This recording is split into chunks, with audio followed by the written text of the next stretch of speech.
बेटा देखो, आज की क्लास में हम आपको रिलेशनशिप के पी एंड के सी के बारे में बताते हैं। के का मतलब तो जानते हो बेटा, इक्विलिब्रियम कांस्टेंट। के सी का मतलब होता है equilibrium constant in term of concentration. और के पी का मतलब होता है equilibrium constant in term of pressure. तो हम आज इसके बारे में आपको एक्सप्लेन करें तो हम एक जनरल रिवर्स रिएक्शन ले लेते हैं, उसके बेसिस पर आपको एक्सप्लेन करते हैं बेटा कैसे होते हैं। देखो बेटा, यहाँ पर हमने एक जनरल इक्वेशन ले लेते हैं, ए एक्स प्लस में बी इजिकल टू, ये रिवर्सिबल रेट याद रखना बेटा, क्योंकि हमारा जो इक्विलिब्रियम है वो किस पे अप्लाई होता है बेटा, रिवर्सिबल रिएक्शन पे। तो यहाँ पर हो जाएगा सी और यहाँ पर हो जाएगा हमारे पास डी। ए स्मॉल बी स्मॉल सी और स्मॉल सी डी, ये क्या होता है बेटा, कोफिशिएंट होते हैं। और जो हमारे capital A B C D है, ये हमारे क्या होते हैं, रिएक्टेंट या प्रोडक्ट होते हैं। तो इनके बेसिस में हम आपको आज के पी और के सी के बीच में क्या बताएंगे, रिलेशनशिप। अब देखो बेटा, हमारे पास ये रिवर्सिबल रिएक्शन तो आ चुकी हैं, तो अब हम इनको रिप्रेजेंट कर देते हैं इन टर्म ऑफ कंसंट्रेशन और प्रेशर के रूप में रिप्रेजेंट कर लेते हैं। देखो बेटा, हम पीछे पढ़ चुके बेटा वैसे तो equilibrium, law of chemical equilibrium, तो उसके बेसिस पे इनको हम क्या कर लेते बेटा, एक्सप्लेन कर लेते। हमने आपको बताया था बेटा, ये जो हमारे पास ब्रैकेट के अंदर होते हैं, ये हमारे क्या होते हैं बेटा, कंसंट्रेशन को रिप्रेजेंट करते हैं। क्या करते हैं, कंसंट्रेशन को रिप्रेजेंट करते हैं। और ये तो आप पढ़ ही चुके हो लॉ ऑफ केमिकल इक्विलिब्रियम में। भाई प्रोडक्ट अपॉन में क्या लिखोगे, रिएक्टेंट लिखोगे। क्या लिखोगे, प्रोडक्ट अपॉन में रिएक्टेंट लिखोगे। तो हमने शॉर्ट फॉर्मूला बता दिया था आपको।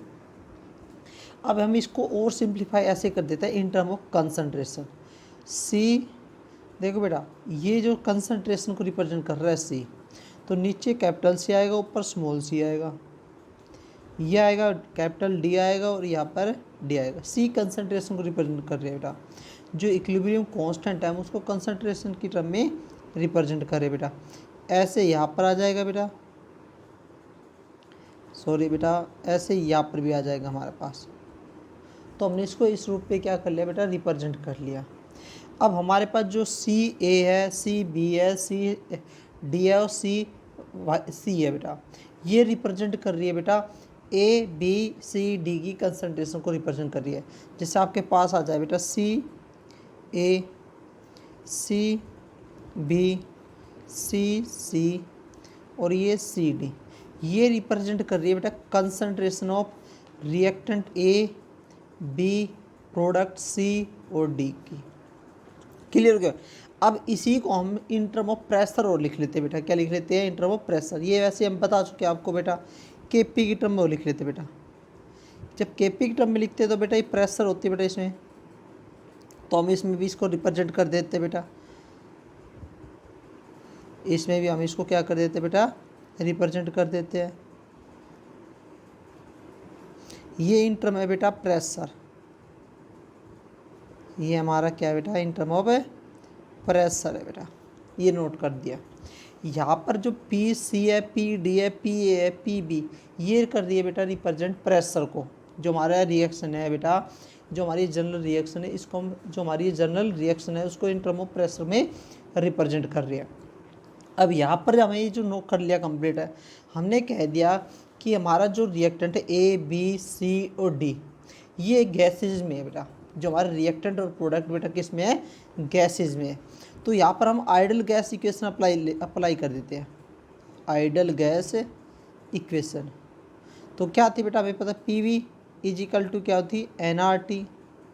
अगर हम इसको ऐसे निकालें, P N by V R T, आपको पता है एन बाई वी किसको रिप्रेजेंट करती है बेटा, कंसंट्रेशन को रिप्रेजेंट करती है। क्या करती है, कंसंट्रेशन को।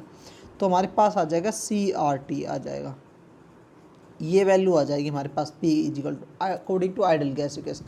अब हम मान लेते हैं हमारे पास जो A है, B है, C है और D है, ये गैसेज है।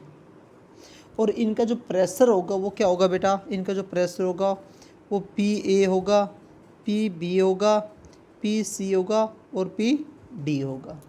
तो इनका इन टर्म हम जब निकालेंगे PA, इस आइडल गैस इक्वेशन के बेसिस जब इसको सोल्व करेंगे तो हमारे पास क्या आ जाएगा, सी ए आर टी, क्योंकि आर और टेम्परेचर क्या रखेंगे बेटा, कांस्टेंट रखेंगे। ऐसे पी बी आ जाएगा, यहाँ पर क्या रखेंगे बेटा, CBRT, ऐसे PC आ जाएगा तो हम यहाँ पर क्या रखेंगे CCRT, ऐसे PD आ जाएगा CDRT। तो ये हमारी बेटा जो हमारा रिएक्टेंट थे ना, जो गैसेस थे, उनकी हमने वैल्यू फाइंड आउट कर ली। क्या कर लिया हमने? आइडल गैस के बेसिस पे। अब हम इन वैल्यू को इस वाली इक्वेशन में, इस वाली वैल्यू को इस इक्वेशन में क्या करेंगे? पुटअप करेंगे। जब इनकी वैल्यू को इसमें जब पुटअप करते हैं तो हमारे पास आ जाता है बेटा KP, तो ये एज इट इज रहेगा। तो हम यहाँ पर लिखेंगे C, यहाँ पर C रहेगा, ऊपर भी क्या रहेगा? स्मॉल c रहेगा। यहाँ पर आ जाएगा RTC। फिर यहाँ पर रहेगा बेटा हमारे पास CD और स्मॉल d RT, और ये रहेगा D। ऐसे हम नीचे लिख देंगे बेटा आप फोन में। तो यहाँ पर क्या आएगा? CBRTB, और यहाँ पर भी हम लिख दें CAARTA। ये इनके ब्रैकेट लगाना, क्योंकि R और T के दोनों के बेटा ये, इसे एक पे लगाने से ऐसा हो जाएगा जन पे TT पे है। तो हम इसको बेटा ये भी लिख सकते हैं बेटा CC, इसको हमने कॉमन ले लिया बेटा, इसको हमने यहाँ पर लिख लिया A कर लेते हैं यहाँ पर पहले, और यहाँ पर क्या कर देते हैं? B कर देते हैं।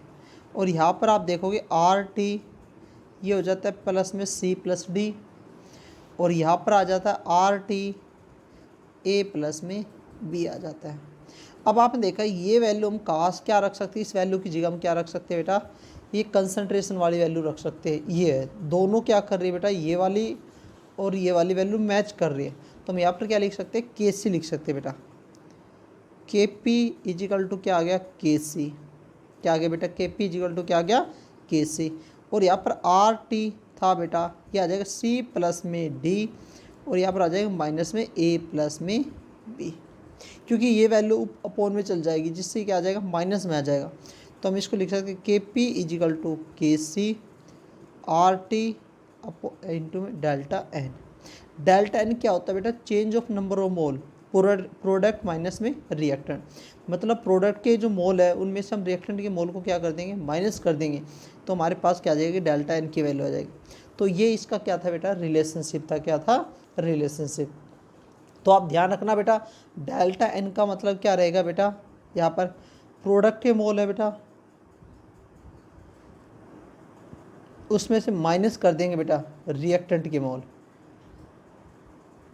तो हमारे पास क्या आएगी? डेल्टा N की वैल्यू आ जाएगी।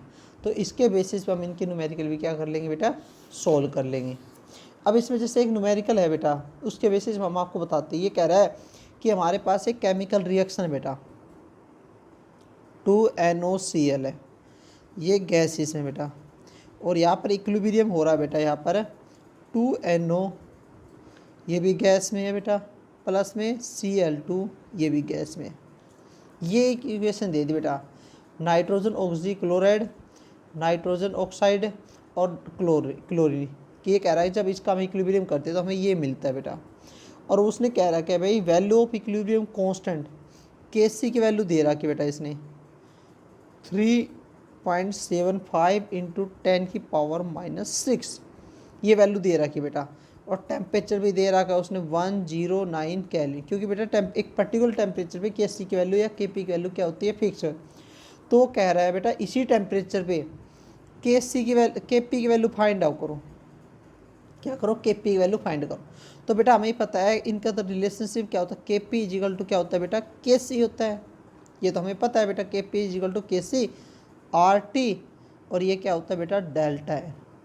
अब पहले हम डेल्टा N निकाल लेते हैं। डेल्टा N क्या होता है बेटा? प्रोडक्ट के मोल में से रिएक्टेंट के मोल को माइनस कर देते हैं। तो यहाँ पर डेल्टा N निकालते हैं बेटा। ये हमारे रिएक्टेंट के मोल 2 है और प्रोडक्ट के मोल है 3 बेटा। कितने हैं? 3, क्योंकि दोनों गैस हैं बेटा। क्या है? दोनों गैस है। तो यहाँ पर 3 माइनस क्या आएगा? 2, तो हमारे पास 1 आएगा। तो डेल्टा N की वैल्यू क्या होगी बेटा? 1 होगी बेटा। डेल्टा N की वैल्यू क्या होगी बेटा? 1 रख दोगे। और ये आ गया KP। तो KP की वैल्यू निकालोगे। KC की वैल्यू दे रखी है बेटा, KC की वैल्यू दे रखी है। R की वैल्यू पता है क्या होती है? 8.31, और टेम्परेचर भी दे रखा है बेटा। तो इसको सॉल्व करेंगे तो हमारे पास क्या आ जाएगा बेटा? इसका आंसर आ जाएगा। क्या आ जाएगा? इसका आंसर आएगा 3.3 इंटू में 10⁻⁻⁴। तो ये इसका आंसर आ जाएगा। तो बेटा इससे हम बेसिस पे हम क्या निकाल सकते हैं, इनके न्यूमेरिकल भी कैलकुलेट कर सकते हैं।